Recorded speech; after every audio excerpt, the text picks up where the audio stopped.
पिछली वीडियो में आपने जाना कि माया कौन थी। अब आगे। सुबह की पहली किरण जैसे ही पहाड़ों की चोटियों से उतरकर गांव की गलियों में फैली, एक चंचल मधुर सी हंसी मंदिर के पिछवाड़े गूंज उठी। वो हंसी किसी बच्चे की नहीं थी, न ही किसी खेल की। वो थी कीर्ति की, जिसकी हंसी में जीवन का संगीत था और उन कदमों में जैसे थकान का कोई नाम नहीं था। कीर्ति माया के बिल्कुल विपरीत थी। जितनी शांत माया थी, उतनी ही चंचल कीर्ति। पर दोनों में एक अदृश्य डोर थी। जैसे सीता और शबरी एक ही राम को अलग अलग रूपों में देखती थीं, वैसे ही ये दोनों जीवन को एक ही दृष्टि से पर दो मार्गों से जी रही थीं। कीर्ति हमेशा कुछ करती रहती।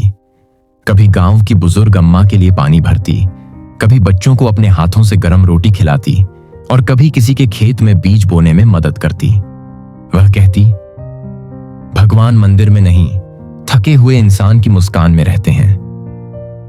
जब लोग पूछते, तू थकती नहीं? तो वह खिलखिलाकर हंसती और कहती, राम तो जंगलों में चले थे बिना जूते के, मैं तो बस पहाड़ी पर चलती हूं, वो भी चप्पल में, इतना क्यों रोना? कीर्ति को पढ़ना ज्यादा नहीं आता था, लेकिन जब माया रामचरितमानस पढ़ती तो कीर्ति उसे ध्यान से सुनती थी। एक दिन माया ने शबरी की कथा सुनाई, कैसे उसने रोज राम के लिए जंगली बेर तोड़े, चखे और फिर प्रेम पूर्वक राम को परोसे। उस दिन कीर्ति की आंखें चमक उठी थीं। उसने कहा, माया दीदी, मुझे पढ़ने की जरूरत नहीं, मुझे तो समझ आ गया, भगवान को प्रेम चाहिए, परोसे हुए बेर नहीं। और तभी से कीर्ति ने एक आदत बना ली, हर रोज किसी न किसी की मदद करना, बिना बदले की उम्मीद के। वह कहती, मेरा बेर सेवा है और मेरा राम हर दुखी चेहरा।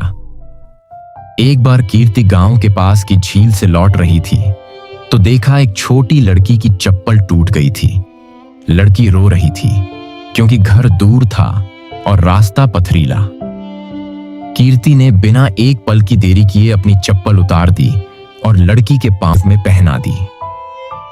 लड़की बोली, और तुम? कीर्ति मुस्कुराई, मैं तो पहाड़ की बेटी हूं, धरती ही मेरी चप्पल है। यह देख एक वृद्ध महिला पास आई और बोली, तू तो शबरी की औलाद निकली बिटिया, बिना मांगे जो दे वही असली भक्त होता है।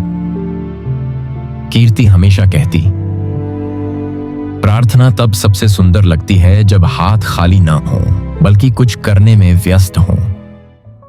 एक दिन गांव के स्कूल में एक शिक्षक बीमार हो गए। बाकी लोग छुट्टी की उम्मीद में घर चले गए, लेकिन कीर्ति बच्चों को इकट्ठा कर लाई। खुद मिट्टी पर बैठी और उन्हें वो कहानियां सुनाई जो उसने माया से सुनी थीं। राम का वनवास, लक्ष्मण की सेवा, हनुमान की भक्ति, सभी को उसने कहानी के रूप में बदलकर बच्चों के मन में उतार दिया। बच्चों ने कहा, दीदी, स्कूल में इतना मजा नहीं आता। कीर्ति हंसकर बोली, क्योंकि स्कूल में डांट मिलती है, मैं तो राम की कथा में प्रेम देती हूं। शाम को जब माया मंदिर की सीढ़ियों पर बैठती तो कीर्ति पास में बैठकर दिन भर की बातें सुनाती। किसकी गाय खो गई, कौन खेत में गिरा, किसने पहली बार राम शब्द बोला। माया सुनती, मुस्कुराती और धीरे से कहती, कर्म करती रहो, परिणाम राम के हाथ में है। और इस तरह कीर्ति ने सिखाया, कर्म केवल काम नहीं होता, वह पूजा होता है। सेवा केवल मदद नहीं होती, वह आत्मा का संगीत होती है। और मुस्कान केवल चेहरा नहीं बदलती, वह किसी का दिन बदल सकती है।